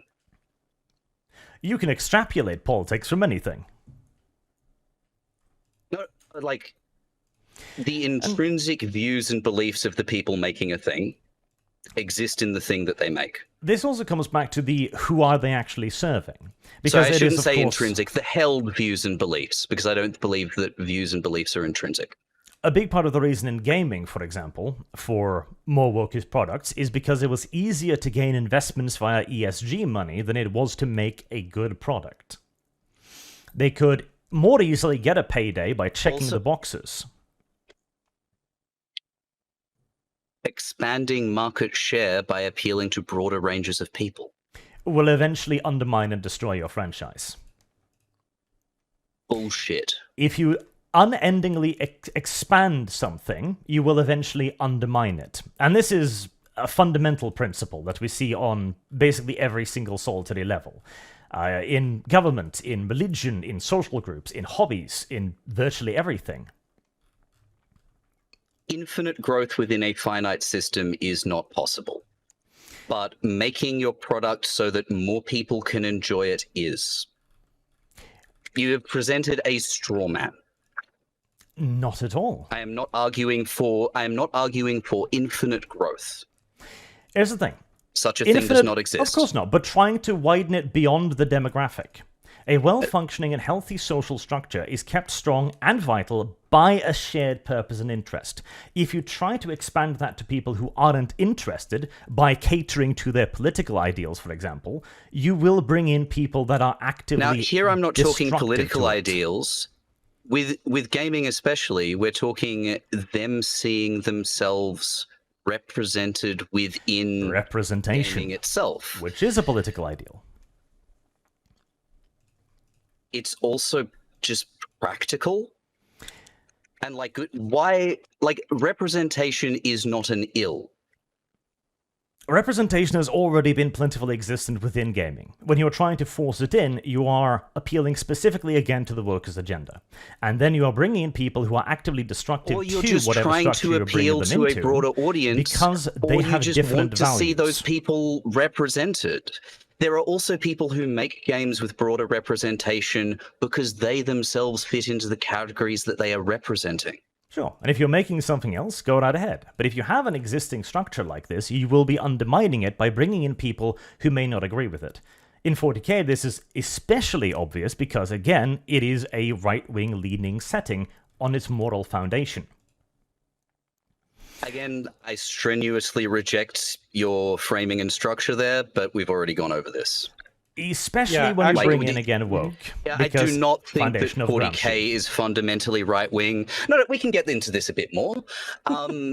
So, like I said, 40k is a damning parody of some of the worst aspects of humanity.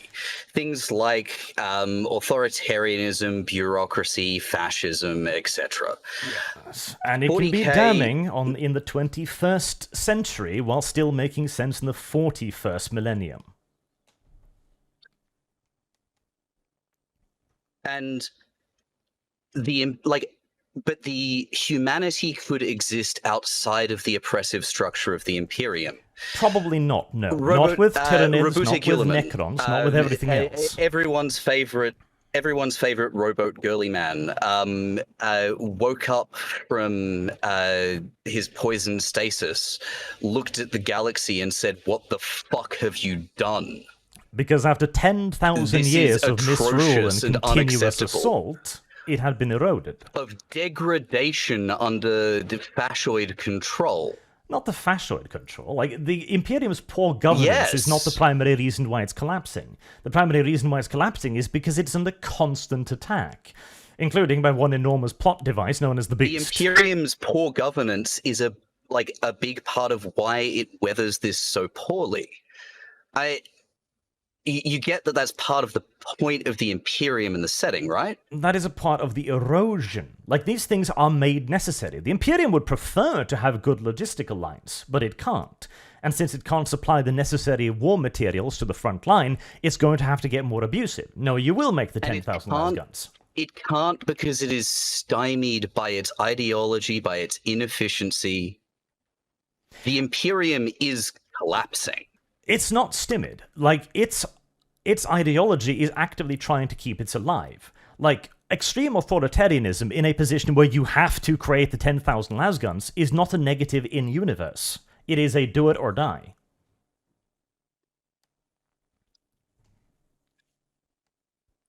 There are ways that humanity could function to allow them to make the things that they needed without going down that path. There are ways to There wave are a ways magic that wand, humanity yes, could but that survive isn't and it. even, as far as you can in 40k, thrive without being the Imperium. Yeah, That but the it is the Imperium Imperium. is the way it is part of the tragedy of 40k. Sure, but it is the Imperium. This is how it exists, Yes. and it is due to erosion. It is due to It is attack. the Imperium. The Imperium has an internal justification that it gives itself. Yes. No, it's not an But the internal. Imperium It is a is justification, full bad. stop. Yeah, it's bad by No, our it standards. internally justifies its own existence. It has to. Like, again, it isn't doing this because it thinks it's funny. It's doing this because the Tyranids are eating them. It's doing this out of tradition. It is doing this out of social inertia. No, you're completely ignoring all of the external factors bearing down on the Imperium. No, I'm absolutely not. There are ways that humanity could function better and survive better. But if it were to attempt to transition to those, that transition process would cause it to collapse completely. So there isn't a way for them to do it. Like, yeah, there's a theoretical better way, probably. They could simply just invent a better technology, and, well, there are funnily theoretical, enough, they could just understand the technologies that they currently have. Funnily enough, Which is one of the reasons that I dislike what proposing they're doing with Call at the moment and think it threatens the tone of the setting. is exactly what they did with Call, yes. Because what they did with Call was, okay, the Imperium is collapsing, I'm going to snap my fingers and create 10,000 new Space Marines. Or fuck, 10,000, hundreds of thousands. Yeah, it's not just the hunt. Have you read A Gene Father yet? Let me Google and see if I can recognize the cover. It's a recent book. If it's recent, probably not. Okay. Can I Paul point out is that a this straight is, up. Yeah, I want to point out that this is actually a different subject that I would actually love to hear you guys debate, which is the Imperium the way that it is as a satire on the folly of humanity, or is it the way that it is because of in-universe justifiable reasons that actually make sense? Both, but if you will give me a second, I think it was constructed as the. I think it was constructed as the first. Oops, sorry. Arch might be stepping away from a moment. Little dance. I have had a redeem, though, which I'm going to do now while Archer stepped away. Started as the first and became the second. Hello, viewers. Are you thirsty? Well, there's a solution for that with this stream's permanent sponsor of Big Water. It's available from a tap near you. You can use it to make your insides nice and wet and give you the hydration that you need to go all night long. So I'm going to enjoy a nice, refreshing sip of water. Cheers. I'm back. Yeah, I am Arch, now hydrated, and you should be too. Yeah, Arch, please, We've please also continue. had a redeem And for we got orbs that I'm going to do. Yeah. let's run it for 5 more minutes, and then we'll do outros. Sure thing. What do we want to discuss specifically, Arch? I don't know, for 5 minutes? I mean, I'm almost tempted to end this up on a bonding moment of just complaining about Cole. Do it. Yeah, look, he's a straight-up heretic. He is engaging in xenotech, abominable intelligence, science and invention. You haven't read Gene Father yet, so I don't want to give spoilers as to how it plays out, but this could undermine aspects of the setting that I really enjoy. Cole fundamentally is a terrible addition to the 41st universe, and the entire Gathering Storm was unfathomably undercooked. The Fall of Cadia should have been an epic, not a 3-page, it's gone now. Poorly thought through from beginning to end, almost. I liked the Fall of Cadia and the Cicatrix Maledictum. I like that the galaxy is like more riven and split and that time has become more fucked. What I would really like to see them do, and there's indications that they might be building towards this, is having the Imperium once again riven by civil war and having different Imperial factions that are infighting, because that would, Call would have fed into that with the Primaris Marines, a bunch of which would be fighting on various sides of this who is the true Imperium kind of thing. And that would deal with the problem of the Imperium advancing too much. Now, we already have like internecine conflicts within the Imperium, but they tend to be quite small. Potentially, like a civil war seems to be on the steps regardless, because eventually they're going to need to make Chaos Primaris Marines. Simply because of a large part of the Gene Primaris Father Marines. covers that. Yeah, because I've kind of been calling that from the beginning. What you can tell me, did they rule against it, or is it yet another we're probably going to do it? It's probably going to do it. Bile gets his hands on something. Yeah, because a large part of why they did Primaris Marines was the cold and uncaring calculus of, we'd like to sell you the Space Marines. Again. Yeah. Look, I wish they had have just done them as true scale. Yes, God help me. See, the thing is, I don't mind a lot of the technological advancements so long as it's done tastefully. Like the repulsor, is it the repulsor tank? The hover tank thing?